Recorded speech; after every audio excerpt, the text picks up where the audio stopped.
Hello friends. Welcome to Syed H all in one classes.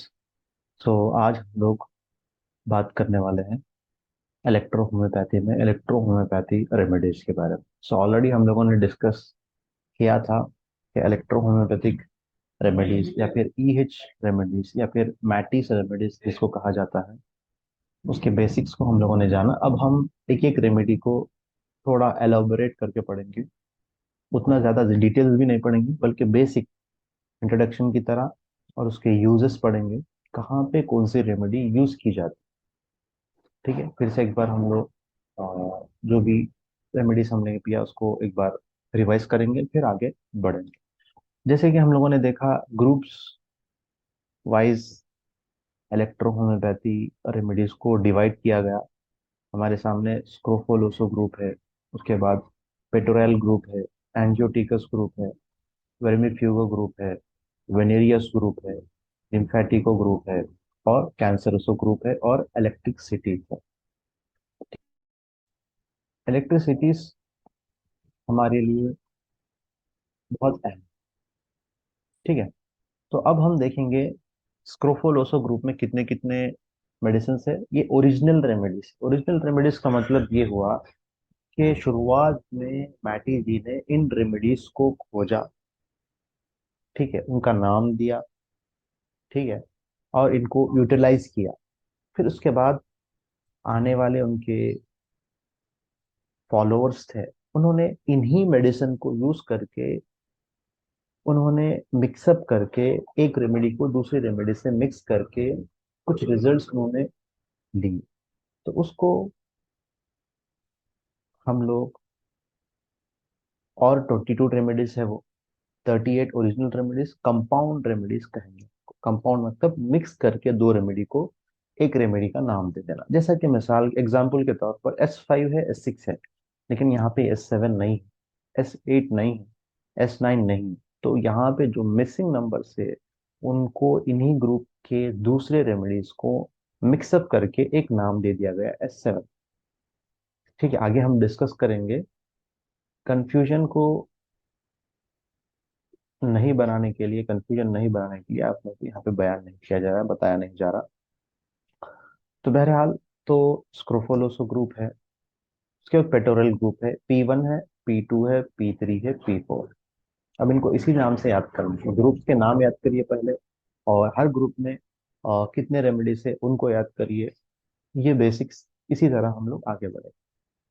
फिर उसके बाद हर ग्रुप के एक रेमेडी को डिस्कस करेंगे। इसी तरह एंजियोटिकस में A1 A2 A3 है, फेब्रिफ्यूगस में F1 F2 है, वर्मीफ्यूगो में वर1 वर2 है, वेनेरियस में वेन1 है, लिम्फेटिकस में L1 है, कैंसरस में C1 C2 C3 C4 C5 C6 C10 C13 C15 C17। Electricities में RE BE WGY।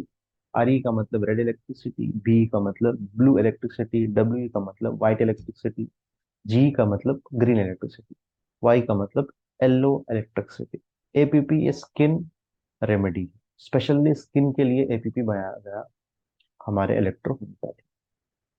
तो आइए डिस्कस करेंगे एक एक रेमेडी के बारे में। पहले हम लोग चर्चा करेंगे स्कोपोलोसो ग्रुप की। ठीक है, मैंने बताया था स्कोपोलोसोस जो रेमेडी है वो किस बॉडी के सिस्टम पे काम करेगी। अगर वो याद रहेगा तो हर रेमेडी आपको इजीली डिफाइन हो सकती है।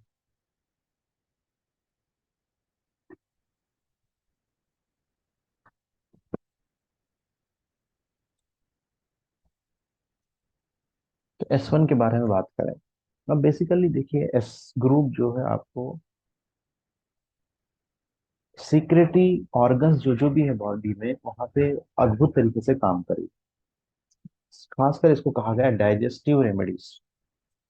ठीक है, डाइजेशन का एक मतलब ये है कि जो भी आपने खाया उसको हजम करना, उसको डाइजेशन करना। और एक डीप मीनिंग में बताऊं, जो मेटाबॉलिज्म जिसको कहा जाता है। ठीक है, यानी जो भी आपने खाया वो बॉडी में तो डाइजेस्ट हुआ, लेकिन ब्लड में आके वो क्या हो गया, उसकी पूरी एनर्जी ब्लड में आके रुक गई। अब ब्लड से सेल में जाना चाहिए, तो यही तो कहलाता है आपको मेटाबॉलिज्म। ठीक है, लिवर के जरिए से बॉडी को जो एनर्जी मिलनी चाहिए, ये जो प्रक्रिया है उसको कहेंगे मेटाबॉलिज्म। बेसिक एक कंक्लूजन के तौर पे मैं आपको बता रहा हूँ, नॉट एलोबरेट करके। ठीक है, तो इस चीज को याद रखिए कि एस ग्रुप का मतलब ये है कि बॉडी में डाइजेशन करवाना। देखिए कुछ लोगों का, अब कुछ लोग खाना खाते हैं, उनको हजम हो जाता है। ठीक है, हजम तो हो जाता है, लेकिन वो बॉडी को लगता नहीं, बॉडी उसको सही मेटाबोलाइज नहीं कर पाती। तो ऐसे लोग दुबले पतले होते हैं, उनको कहा जाता है। कुछ लोग होते हैं खाना थोड़ा खाते हैं, लेकिन उनको पूरा बॉडी उसको अब्जॉर्ब कर लेता है, बॉडी उसको एक्सेप्ट कर लेता है। ठीक है, तो इसीलिए स्क्रोफोलोसो ग्रुप जो है, इन चीजों को ध्यान में रख के रखा कराया गया कि ये ग्रुप आपको जो भी सीक्रेशंस है बॉडी में, उन सीक्रेशंस को अच्छे मात्रे में नॉर्मल इक्विलिब्रियम में लाने के लिए एक ग्रुप को बनाया गया। फर्स्ट चीज ये याद है। सेकंड चीज याद रखिए कि ये लिम्फेटिक रेमेडीज बहुत अच्छे तरीके से लिम्फेटिक टेम्परामेंट के लोगों पे अच्छी तरीके से काम करती है। ठीक है, तो आइए देखते हैं एस वन के बारे में। एस वन के अंदर 9 प्लांट्स। अब देखिए, अब हमारे इलेक्ट्रो होम्योपैथी में 114 प्लांट्स है। हर प्लांट कोई ना कोई रेमेडी में ऐड है, यानी किसी में 9 प्लांट्स, किसी में 10, किसी में 5 6, इस तरह प्लांट्स को ऐड अप करके उनका एक कॉम्बिनेशन बना के एक रेमेडी बनाई गई, उस रेमेडी को एक ग्रुप में रखा गया। ठीक है, तो ये ध्यान में रखिए। तो अब S1 में 9 प्लान्स। अब हम 9 प्लान्स के बारे में आगे डिस्कस करेंगे डिटेल में, एक एक प्लान के बारे में चर्चा करेंगे। जब S1 का प्लान्स की बारी आती है, हर प्लान के बारे में डिस्कस करेंगे, हर प्लान के बारे में, उसका नाम क्या है, उसकी यूजेस क्या है, उसको किस वजह से S1 में रखा गया, और उसके कितने पार्ट्स को लिया गया, ये सब डिस्कस करेंगे। अब हम बेसिक्स, ओके, बेसिक्स को डिस्कस कर रहे हैं। अब देखिए, इलेक्ट्रो होम्योपैथी में S1 एक ऐसी मेडिसिन है, उसको यूनिवर्सल रेमेडी कहा गया अकॉर्डिंग टू मैटी जी। जब उन्होंने S1 का इस्तेमाल किया, क्या लगभग 80 to 90% मेडिसिन डिसीजेस में इसका रिजल्ट देखा गया। क्यों देखा गया? क्योंकि ये टेम्पैरामेंटल रेमेडी है। क्योंकि ये टेम्पैरामेंटल रेमेडी है, टेम्पैरामेंट को आप दुरुस्त कर देंगे, जो जड़ है अगर उसको आप सुधार देंगे, तो खुद ब खुद दरख्त, शाखें, फल, टहनियाँ सब के सब दुरुस्त हो जाएंगे। ठीक है, तो जड़ को दुरुस्त करने के लिए हमें इलेक्ट्रो होम्योपैथी में S1 दिया गया। तो जड़, इसलिए इसका नाम रखा गया यूनिवर्सल रेमेडी। ठीक है, और इसके यूजेस क्या हो सकते हैं? जब भी आपको माउथ से लेके ईसोफेगस तक, ईसोफेगस से लेके एनल कैनाल तक जो भी प्रॉब्लम आए, तो आप S1 को एडअप कर सकते हैं। ठीक है, यहाँ पे ऑर्गन्स के नाम दिए गए, ये ऑर्गन के नाम को याद रखना है आपको, बेसिकली याद रख के ये देखना है कि ये प्रॉब्लम में है, तो S1 आप इजीली दे सकते हैं। माउथ है, मुंह के अंदर छाले हो जाते हैं किसी को, ठीक है, स्टोमेटाइटिस कहते हैं उसको, एसोफाइगाइटिस होता है, burning in food pipe, stomach pain होता है, गैस्ट्राइटिस होता है, स्मॉल इंटेस्टाइन, इंडाइजेशन प्रॉब्लम है। ठीक है, और बहुत सारे डिसीजेस है, डिसीज के बारे में आप मैं चर्चा नहीं करूंगा। लार्ज इंटेस्टाइन है। ठीक है, लार्ज इंटेस्टाइन में आपको कॉन्स्टिपेशन मोस्ट कॉमन देखने को मिलता है, फिर अल्सर है, कोलाइटिस है, ये सब चीजें देखने को मिलती है एनल केनाल में, पाइल्स में। ठीक है, आप ड्राई पाइल्स में दे सकते हैं। ऑल एक्सक्रीटरी ग्लैंड्स, जैसा कि थाइमस है। थाइमस एक बहुत ही इंपॉर्टेंट ऑर्गन है according to immunity. Pituitary gland है, पिट्यूटरी हमारे ब्रेन में होता है ग्लैंड, बहुत ही यानी मेजर ऑर्गन है, major gland controlled by pituitary gland.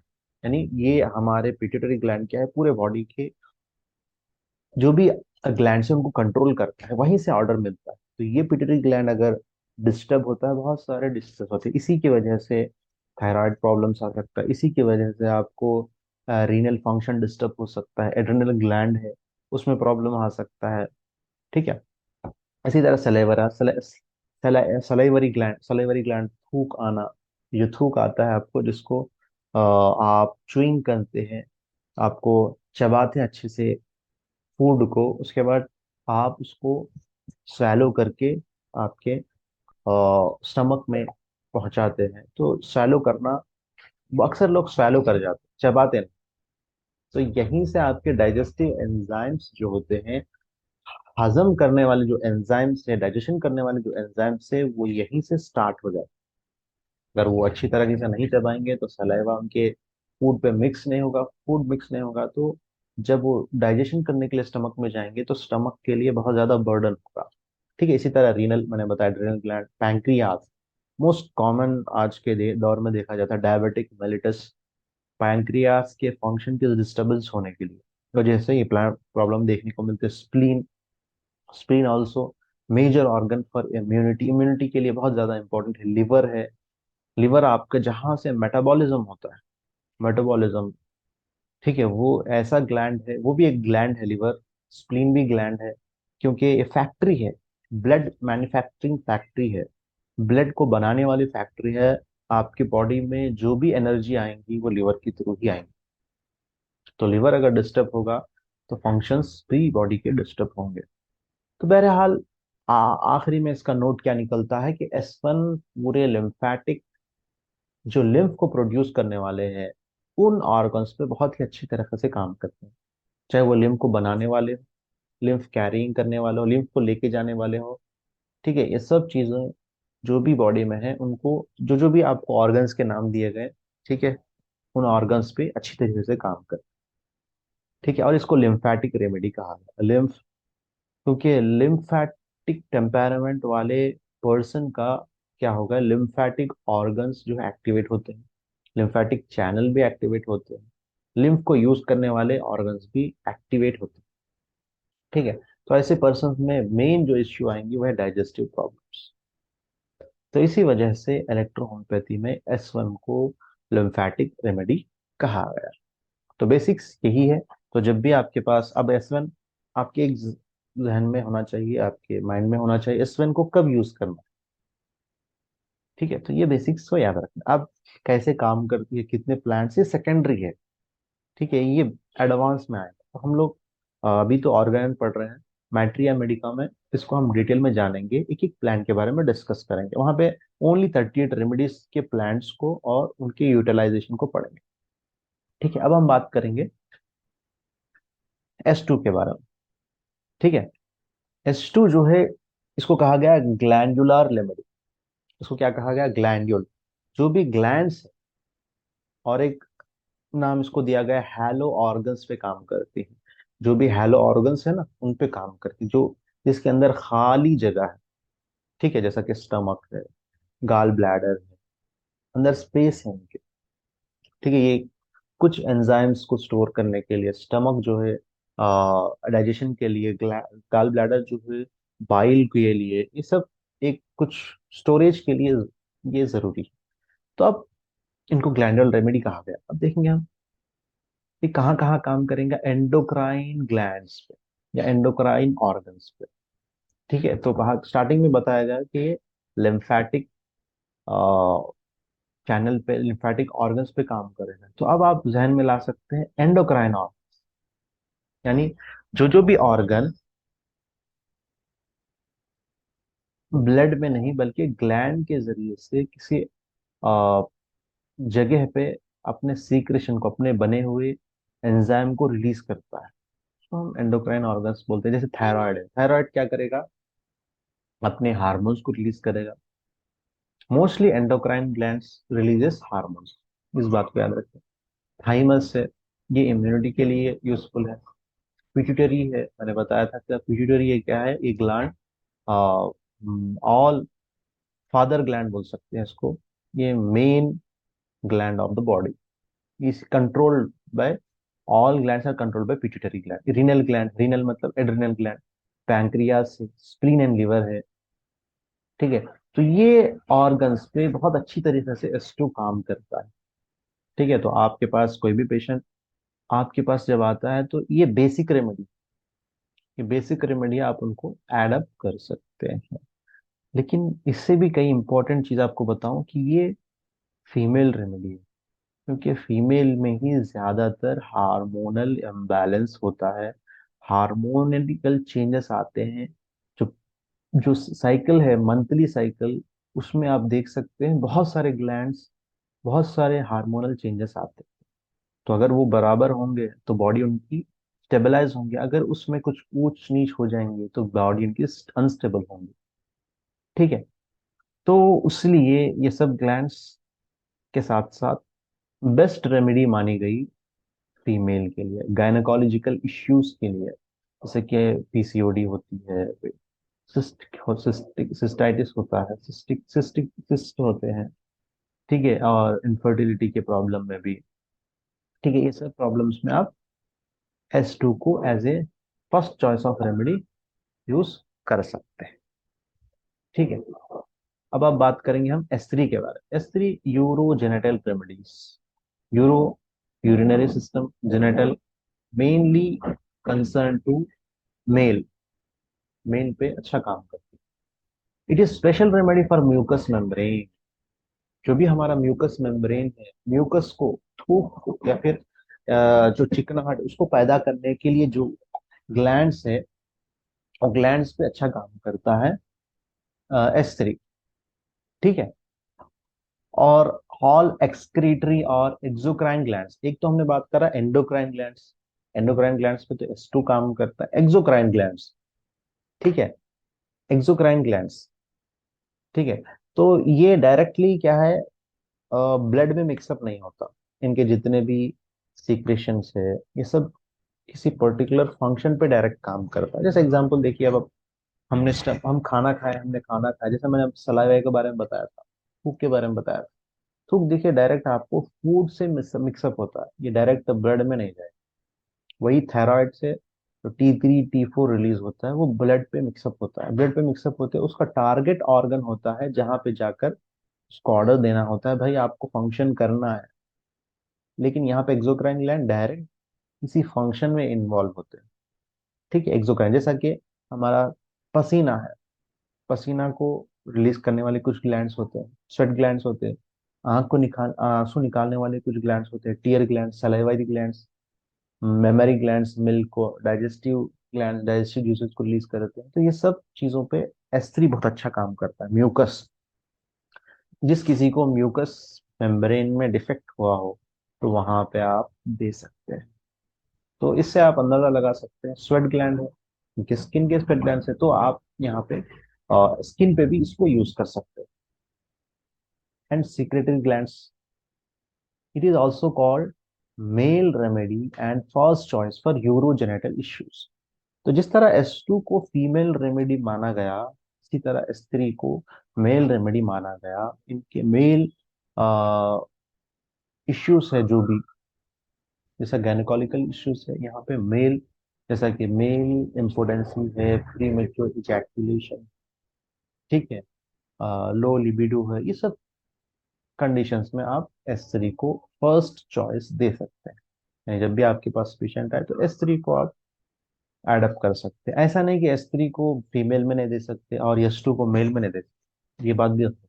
क्योंकि यहाँ पे कंडीशन के ऊपर डिपेंड करेगा। ठीक है, एक पेशेंट है आपके पास, आता है इम्पोटेंसी के साथ, इम्पोटेंसी भी है उसको, और साथ में मैंने कहा था एंडोक्राइन प्रॉब्लम भी है उसको, थायराइड भी है। तो आप क्या करेंगे, S2 को नहीं देंगे क्या?